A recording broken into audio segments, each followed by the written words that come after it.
Hello, everyone. Welcome back. This is RandoGEEK. So we have an interesting article here for you coming from the T-Mobile news. The link will be down for you in the description. So it looks like T-Mobile is at it again. They just got the approval for the Mint/Ultra Mobile acquisition.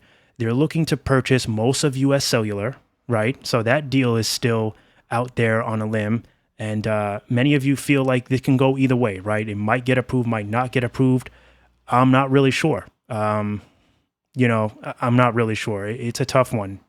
But with that being said, T-Mobile is not worried about whether or not that US Cellular acquisition will go through. They're already working on something else. Now, we did hear about this a couple of months ago, but it looks like it's still in the works, and it looks like they're definitely moving forward with this.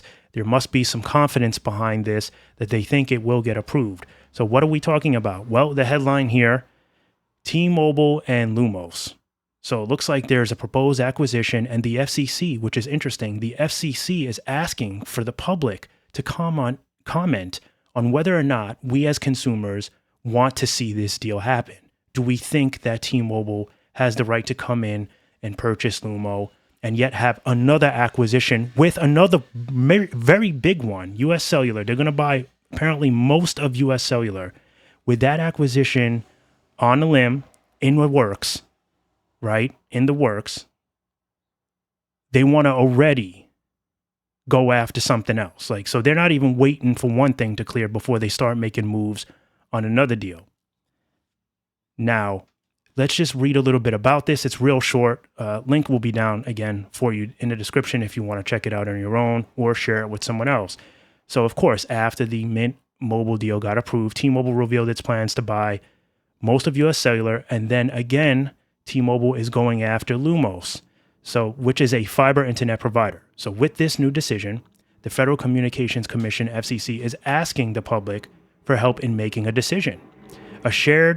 In report, the FCC is asking for comments from the public regarding T-Mobile's proposed Lumos purchase. The public has until July 12th of 2024 to submit their comments. They're saying that when T-Mobile announced its interest in purchasing Lumos in late April, it was revealed that the plans the team has to team up with EQT, a global investment organization. The collaboration will bring fiber access to Americans who are underserved in the country, which equates to over 3.5 million homes by the end of 2028. This proposed acquisition is still subject to regulatory approval, of course. The Un-carrier and Lumos need to convince the FCC why this deal should be approved and how it's not anti-competitive. So, of course, with consumers' help, we can convince the FCC why this deal shouldn't happen if we're against it. Now, there's a lot of people that are against this. There's some customers that are all for this. Maybe they're in those areas that are being underserved, and this might benefit them. And that is why acquisitions can be helpful, right?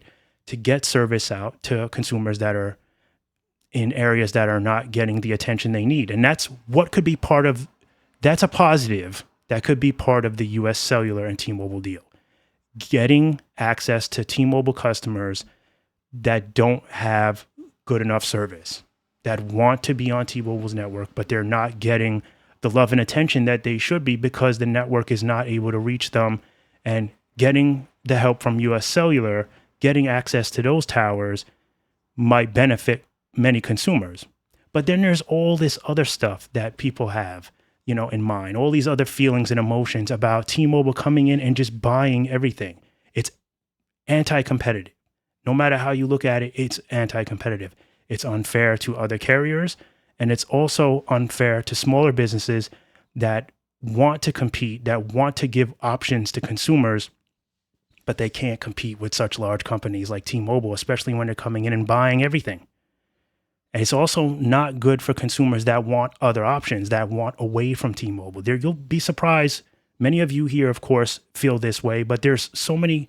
If you just do research online and read the Reddit posts and just read real feedback from consumers that have T-Mobile, that want, they're not happy. They want to leave. They want more options.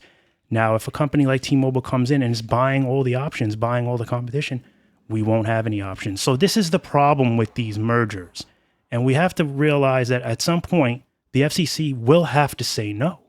And I do find it interesting. And it is, a lot of people are saying, well, the FCC should be able to do their job without us telling them what to do. this is going to be either approved or not approved by the FCC either way. But I think they're starting to see the trend here that T-Mobile is buying too much. They don't want to go ahead and just say no. They want to see how many customers actually want this deal to go through. They're probably testing the waters. They want to see how many consumers are actually saying that they would benefit personally from this. They want to see if this is something that should be approved.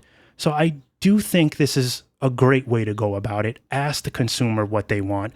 Don't just sign the deal. So I think now T-Mobile is starting to be put in check a little bit, not officially, but with the FCC opening up for comments, giving consumers some time to voice their opinion on whether or not they want to see more of these types of acquisitions and mergers, is at least fair. At least fair. Now, I do think they should give a longer deadline. To the 12th is not really enough. I think they should at least give a month, especially with the holiday. A lot of consumers are probably not even going to be looking at their laptops. They might be on a beach somewhere where there's no service.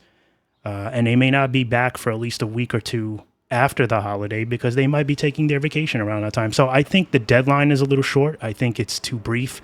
It should be extended. They should give a little more time.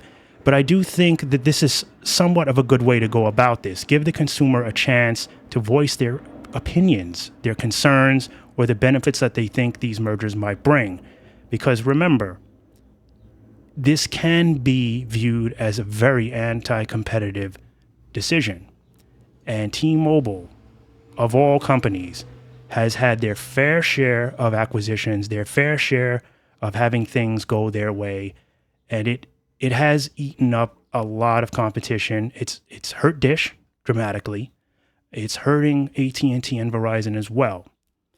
And it's certainly taking away our options as consumers. We now have, two less MVNOs, Mint Mobile and Ultra Mobile now. That's T-Mobile now. So if you like T-Mobile's network, but you hate T-Mobile as a company, you can't stand the way they do business, but you liked Mint, you liked the plans with Mint, well, guess what? You're now doing business with T-Mobile officially. And this is the issue. So anyway, this is definitely going to be a very big developing story. We're going to hear a lot more about this. And I'm really interested to hear the feedback of what many consumers are going to say. So I'll be looking for that. And we'll probably do some follow-ups regarding this because this is a very, very interesting subject. And I think many of you feel T-Mobile needs to be put in check, that they need to be stamped with the word no at this point in time, or, at least you got to give some real solid evidence to why this would be good. And if you're going to continue to buy up these smaller companies, like, how are you really helping competition? Like, you got to do something. I don't know what that is. This is not my, I don't work for these companies. I can't tell you how these companies should run, but I can tell you that you do have to have some kind of solid evidence that you're not going to be destroying competition and leaving consumers without options, and or putting people on the unemployment line as well. Because when they come in and buy these companies, that's usually something that happens, right? They promise more jobs, they promise more benefits for the current workers of these small companies, and then a year or two later, they're no longer needed, right? Because systems change, everything gets updated, and they're no longer relevant to the company. There's just no need for them anymore. There's too many employees doing similar type of work, and they got to let some of them go in order to make ends meet. Anyway, thank you guys so much for stopping by and watching, and I'll catch you in the next one. Bye for now.